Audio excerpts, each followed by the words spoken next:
moving forward towards another panel discussion, and the moderator of this panel will be Saima Amjad, and she is CEO Al Majara Foods Private Limited, and they are going to talk about role of diversity, inclusion and upskilling for a better productive organization. So I'll request Miss Saima to come on the stage.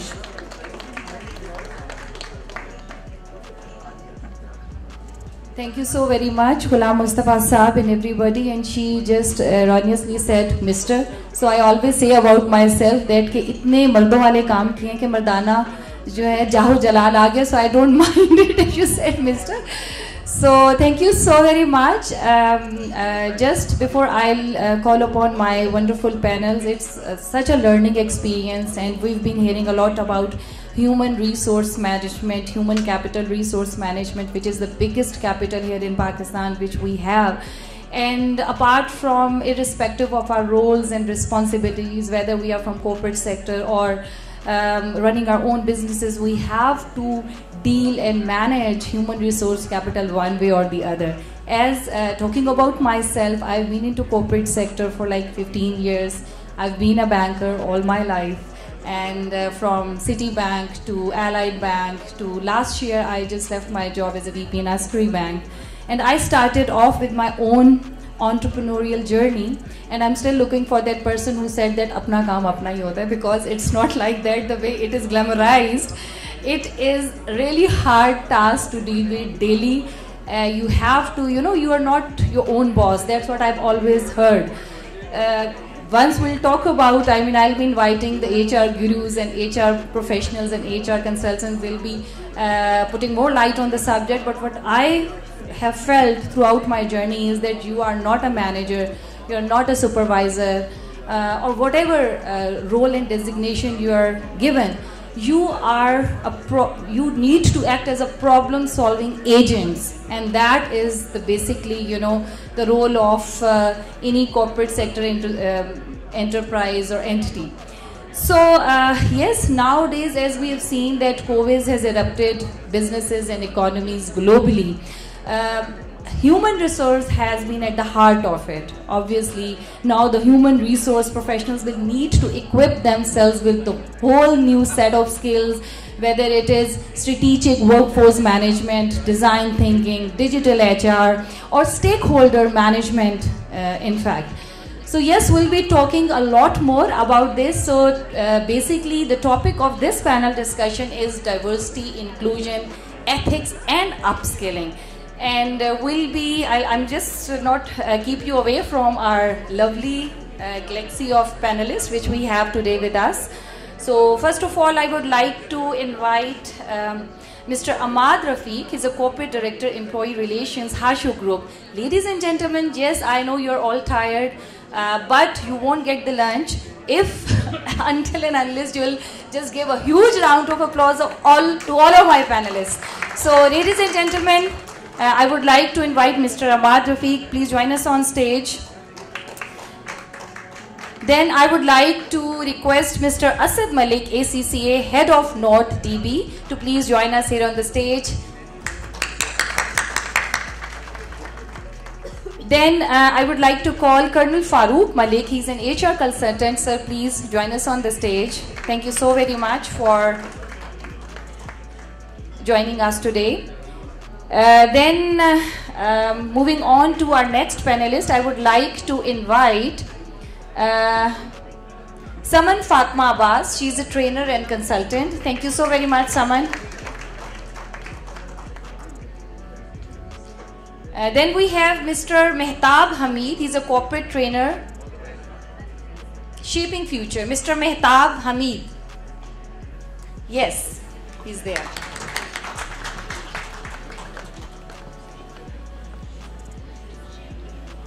Okay, so before we start off with the topic, I would just like you all to briefly introduce yourself, where you work and your role, and then we'll move forward towards our topic. Can we have the mics? My name is Saman Abbas, and I started my career in 1998 as a cost controller. I worked in the hospitality sector for 23 years. And currently I have designed the BS Tourism and Hospitality curriculum for NAS Business School. So everybody please know that we are taking an intake in September. And I've been a corporate trainer. I worked abroad in Manchester City Council. I have a financial management degree from USA and a PGCE in professional education from UK. So currently I am in the education sector now. So that's me. Thank you. Assalamualaikum everyone. मेरा नाम असद मलिक महमूद है and I've been in the industry from almost last 13 years. Started my career working with biosensors, which makes cardiac stents. I was leading their commercial function, and it's been almost 9 years I'm working with the ACCA, which is a global accountancy body, and I'm leading their commercial function. We have North, Central, South in Pakistan, so I'm looking after North. So I think. Assalamualaikum, my name is Mehtab Hamid and I am working as a trainer at Shaping Future. So my background is all about educationist. So this is short intro and I am co-learner. I hope I learned a lot. Assalamualaikum ladies and gentlemen. My name is Farooq Malik, Colonel Farooq Malik retired. Having played two professional innings, one each with military of 25 years and 20 years with corporate world, I have finally decided to set up my own consultancy, and I am a trainer of trainer, qualified, and at the same time a passionate learner, along with a person who has got a capacity to influence the people and making them or enabling them to become more effective professionals in life. Thank you. Assalamu alaikum. My name is Ahmad Rafiq. I am working as Head of Employee Relations with Hashu Group. By profession, I am a lawyer. I did my Masters in Corporate Laws, and now having an experience of around 21 years in the industry. I've been working with Philip Morris International as National Industry Relations Manager. Then I was working with, I've been working with Packages Group, and now I'm working with Hashu Group, which is managing the leading hotel chain in the country, called Continental Hotels, Marriott Hotels, and Hotel One. So I am looking after the employee relations department. Thank you. Okay, well, thank you so very much and for taking time out and gracing this wonderful occasion with your presence. So starting off with Saman, you being the only, you know, you are just, you know, covering that aspect of diversity, you and me, you know, so we're covering this panel from the both sides, right? So starting from you, so diversity is a very vast topic or a subject, but once you talk about corporates, what is diversity to you? Okay, diversity is not only about gender. It's about thought, it's about processes, it's about the way you come, your language, your ethnicity, your knowledge bank. So we cannot say, जैसे हम जब बात करते हैं in Pakistan, we say, ji, females. I think that one of my very staunch beliefs is that we say, you know, behind every successful man, there is a woman. I think before every successful woman, there is a very, very strong man. Because in Pakistan, when I joined the hospitality industry in 1998, I was the only female in the finance department, so I was the diversity. So saying that, it's very, very easy to say it on paper, Kiji, we embrace inclusion and diversity, but are we actually equipped? Are we actually having, yes, policies are very much in place. The practice is another story. Yes, organizations have become more receptive, organizations have become more inclusive, but it's still a very, very long journey. Like we have women who take a break, for instance. So my question is that are they not learning something? A home is an economic model. You are the decision maker, there's a supply chain, there's a finance, there's a marketing, there's multitasking, and you have no days off. So my point is that when we say women reboarding or onboarding women who've taken a break, what about paternity leave? Is the child only the responsibility of a woman? We say she's on maternity leave. But I think that fathers play a very, very pivotal role in the development of their daughters. And they should also be given paternity leave. So things like those. Why do we think that, oh, the mother's only going to miss the baby? What about the father? Similarly, whenever we talk about equality, we say, oh, women need to be equal. I think men and women both need to be equal. And it is like the two wheels of a bicycle. And the more we realize that we are just different, like you just said, you know, that I'm like a man, so am I. Because working with men for such a long time and not having a lot of women around, you do kind of become a man. But the point is that when I can understand your sensitivity, can you understand mine? And similarly, upskilling, it is very easy to say, oh, I'm a woman, but my skill set has to be at par with a man if I want that job. You cannot say, Keji, she has other responsibilities. If you're competing, I say don't compete on gender, compete on competencies, compete on yourself. This is very, very important. I've changed 12 jobs. I get bored, I move on.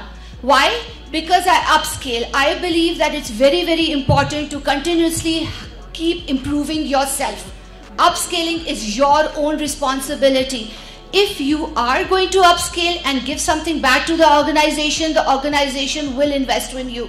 So I think that we are on the right road and organizations are doing so. Women should not be taking out the gender card or the other responsibility cards. They should be saying that we get no time off and we're as good, if not better than men. Oh, thank you. Lovely, Saman, but I would like to add on like one question. You actually spoke my heart out. Why? Because, you know, whenever we are competing for any job or a position, it should not be on, like, diversity doesn't mean that you have to, you know, take a person who's not, you know, competitive enough to perform his or her duties. It should be on merit.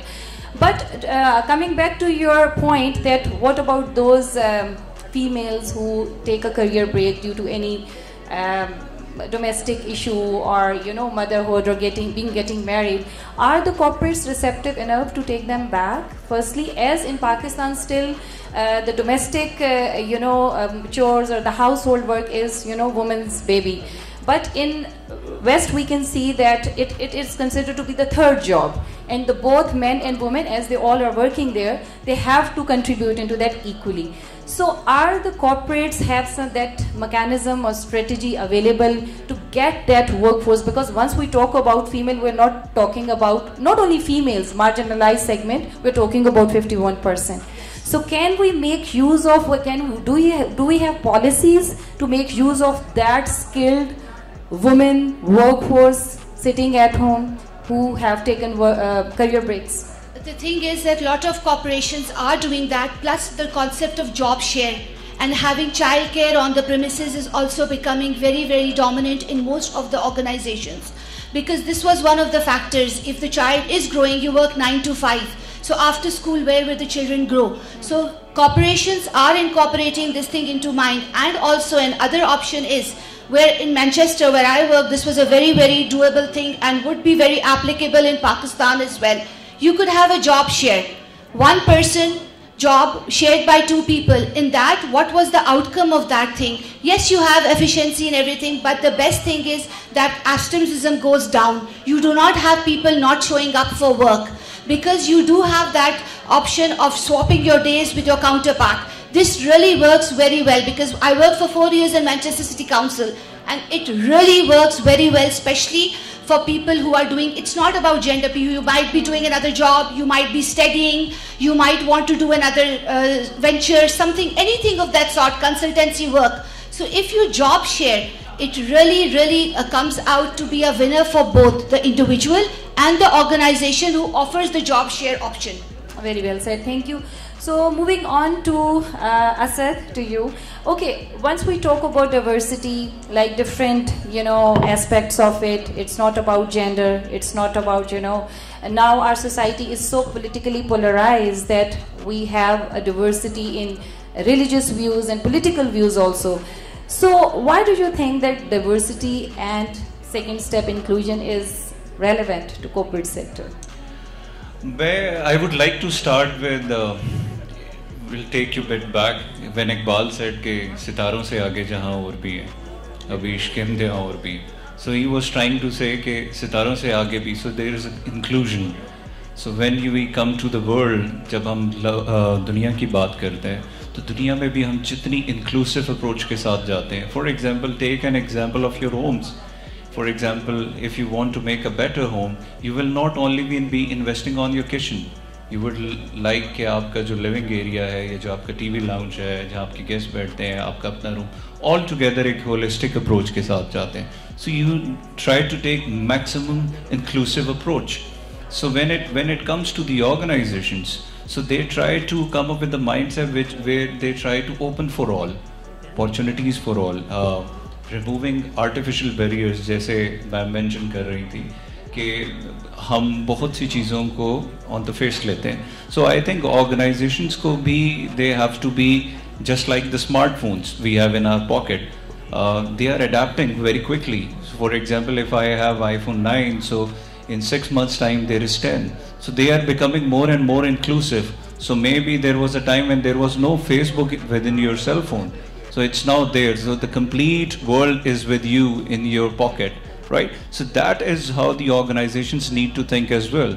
At the same time, someone sitting in the Karachi or Lahore in Islamabad working for someone sitting in States. So we are actually co-creating solutions. We are not Mr. Perfect. Maybe there is some success story happening somewhere in Malaysia, Singapore or Australia, and we want to learn from it and replicate here in Pakistan. That is why we prefer borderless jobs, कि हम co-create करें मिलकर. So there is वो जो concept है कि जी हम बैठे हुए हैं, हमें ऑफिस में जाने की ज़रूरत है. This is actually where the artificial barrier as a mindset comes in. Recently I visited a very state-of-the-art office of Telenor. They have almost everything there, starting from the pharmacy even, the bakery, the cafeteria, the gym, the daycare center. And the HR guy was mentioning me कि sir, because of the flexibility and work from home option, बहुत से लोग नहीं आना चाहते. And I was mentioning him कि यार इतना अगर ऑफिस अच्छा मुझे मिले तो it's more of a like a country club के features हैं इसमें सारे. So मैं तो यहाँ दिन गुजार दूँ. कहते हैं नहीं सर वो आप excitement है, it will work for you 5 days or 6 days, but it's not any more realistic. So that is how I believe the world is moving in this direction. And when we say, you know, कि opportunities for all, my last point, that comes to the point जहाँ पर हमें वो differences embrace करने होंगे. Not within the organization, but we also need to seek out. So we can welcome new perspectives. Likewise, I'm working for ACCA. So it started back in, for example, 1904. So in 1909, a first female member became a qualified chartered accountant back in then. And the reason of the organizations who have crossed even the 100 years of life cycle, the value they live in with is the very common is the inclusion itself. Okay, right. Thank you. Okay. No, basically I wanted to add on to that. Right. I wanted to add on to that. I thought I took a lot of good time, yeah. So basically what happened was just like you said that you went to that Telenor office and they have like state-of-the-art everything. So once I was working with my previous organization, so I went to another telco industry with one of my colleague. He was ex-colleague of that particular company, and once we were moving in there, again I saw that state-of-the-art building, and you know the foreigners coming in and going out, and then you know very wow environment. And once I said, oh my God, don't you regret like leaving this place? And I mean, does it excite you as you are back in here? He said, no, it gives me goosebumps. So you know, it is like the time I spent here, I mean, due to that all those targets and cutthroat competition, you know, to developing the employee culture is very important. So we'll move on to that, how to develop an employee culture and coaching system. But before that, as you said, that now corporates are moving to hybrid, you know, models, work from home and all that. Don't you think that it is a threat in a way to the existing corporate culture, like face-to-face interactions, the team building, and working as a team towards the mutual company goal? I think the confidence comes from the top. So for example, if we are thinking on this scale, so our upper layers need to think same. So culture वहाँ से आता है. Just a quick example of John F. Kennedy in the late 50s, where he tried to build up a slogan of that हमारी जो team होगी will be the first one landing on the moon. So he brought in the journalists, all the important state players, including media, including technology people. Everyone was there in the room, and he put this statement on the table and said we'll be meeting after the homework in 6 months. So a journalist writes in the article कि जब मैं वहाँ गया तो जब मैं enter हो रहा था वो मेटल डिटेक्टर सिक्योरिटी चेक से, सो जो सिक्योरिटी गार्ड था वो बड़ा वेल इक्विप, बड़ा बॉडी लैंग्वेज में, बड़ा अप टू द मार्क. मैं अंदर आया हूँ, जो स्वीपर्स हैं वो भी लगे हुए हैं, और सबसे मैंने एक बात पूछी है कि आज माजरा के हैं, और सब ने एक स्टेटमेंट कही है कि हम उस टीम में से हैं जो चांद पर पहले उतरेगी. अब स्वीपर और security guard has nothing to do, they will not, but this is how you build the mindset from your toe to head, and that's how you win. Yeah, very well said, very well said. So moving on to Mehtab Hamid, he's a corporate trainer shaping future. Okay Mehtab, as we different techniques and technologies and advancements are coming with respect to the human resource management, as and you're also working on one which is NLP, neuro linguistic program, and just tell us about that, how it is effective. And how can we actually develop that coaching system in the corporate sector? First of all, we all talk about data. So we consume a lot of data on daily basis. So हमें सबसे पहले ये understand करना है कि हमारा mind उसे process कैसे करता है. Because when we talk about diversity, so it's all about flexibility. So behavior flexibility के लिए हमने अपने mind के mechanism को पहले understand करना है कि हमारा mind process कैसे कर रहा है, हमारे माइंड में रेजिस्टेंस क्यों आ रही है. सो जब हम एक कल्चर की बात करते हैं तो हमें उसमें बिहेवियरल फ्लेक्सिबिलिटी कैसे क्रिएट करनी है. लाइक एक कॉन्सेप्ट होता है कि हम लोग सेल्फ हिप्नोटाइज कर लेते हैं अपने आप को. लाइक जब हम ट्रेनिंग्स करवाते हैं तो सम टाइम ट्रेनिंग्स का माइंडसेट होता है कि ट्रेनिंग से कोई इतना इम्पैक्ट नहीं आएगा, ये वही बातें हैं जो हम रिपीट कर रहे हैं. So we need to change our behaviour. उसके लिए हमने माइंड मैकेनिज्म को अंडरस्टैंड करना है कि हम जो डाटा कंज्यूम कर रहे हैं उससे हमारा बिहेवियर कैसे जो है डेवलप हो रहा है, और उस बिहेवियर को चेंज करने के लिए हमने इनपुट में क्या क्या चेंजिंग्स करनी है. बिकॉज हम लोग इनपुट में चेंजिंग नहीं करते और हम आउटपुट में चेंजिंग की उम्मीद रखते हैं. So we need to change in our input data, कि हमने इनपुट डाटे के अंदर चेंजिंग करनी है. Okay, so it is all about playing with the mind sciences and mind games, and so here is that very dangerous state which I have just received, that I have to wrap up this panel discussion within 10 minutes. So I'll quickly move on to my next panelist, because all of our panel discussion time maybe is consumed by the other panelists. So yes, okay, it doesn't matter. Okay sir, now moving on to my next panelist quickly, Ms. Colonel Farooq Malik Sahab. So I just want you to put some more light on diversity, as this is diversity, and why the ethical environment, the enabling environment, and that customer friendly and employee friendly, employee centric environment is important to any corporate organization. As I've already shared that I had been through two different distinct careers.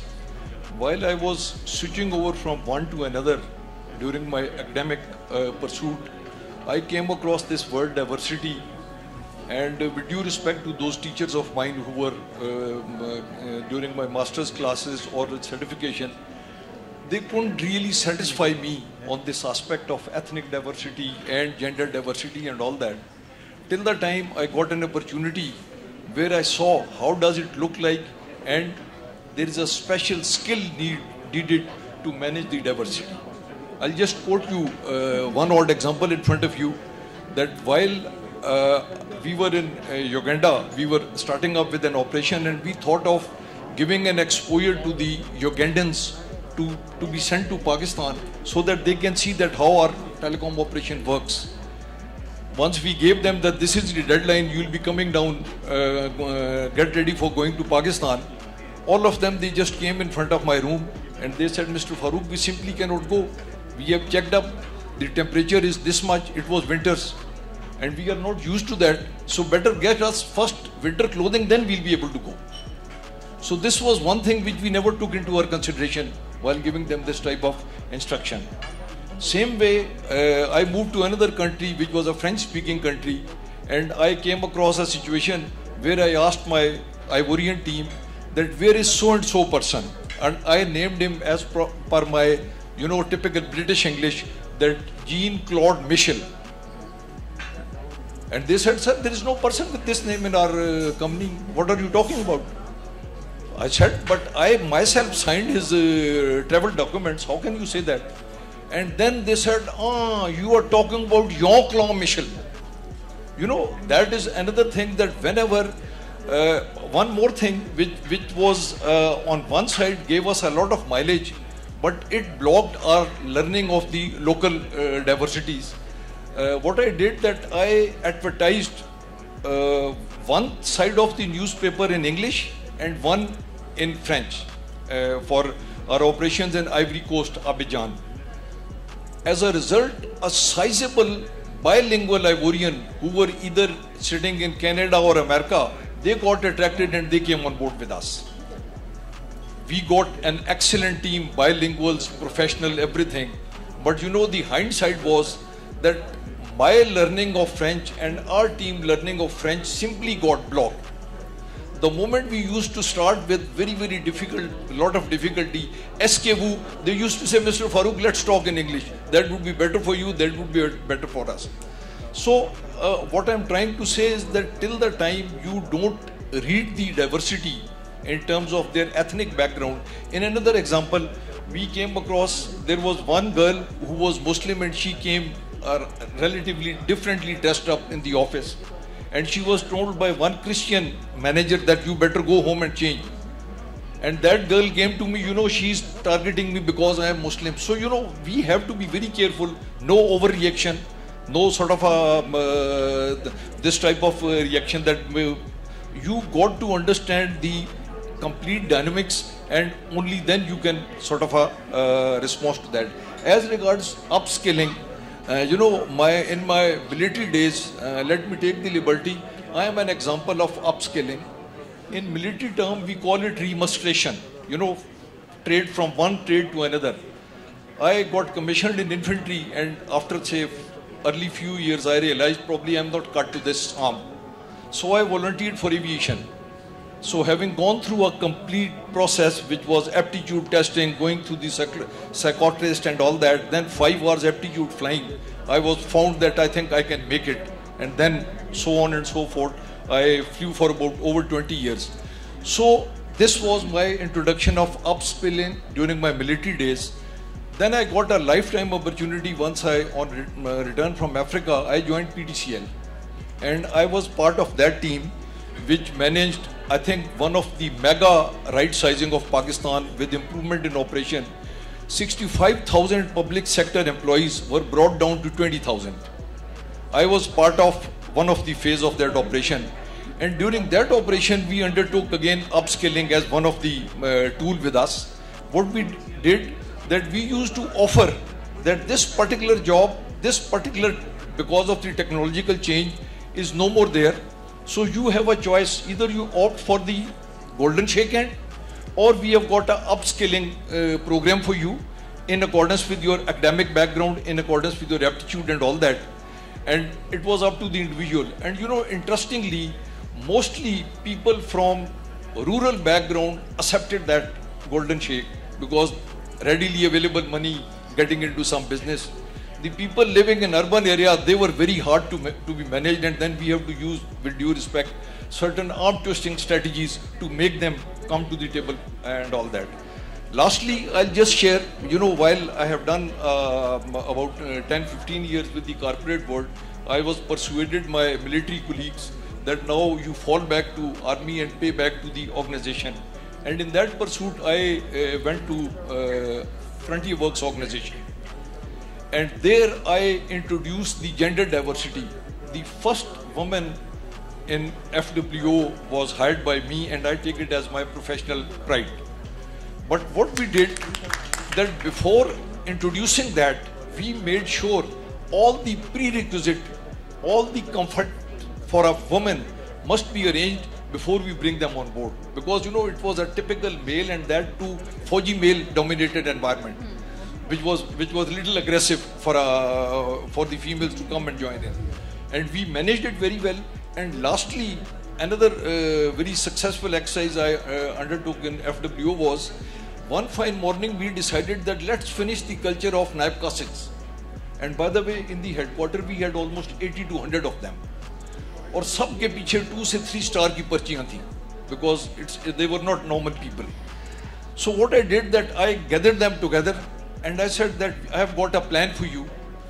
If you people want, so we can, in accordance with your academic background, in accordance with your aptitude, हमारे पास एक CTTI IJP road पे एक training institute है.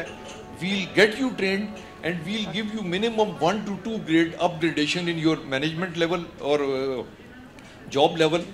And you know, interestingly, I managed to motivate them. I had to take extra mileage to the extent that I approached their families.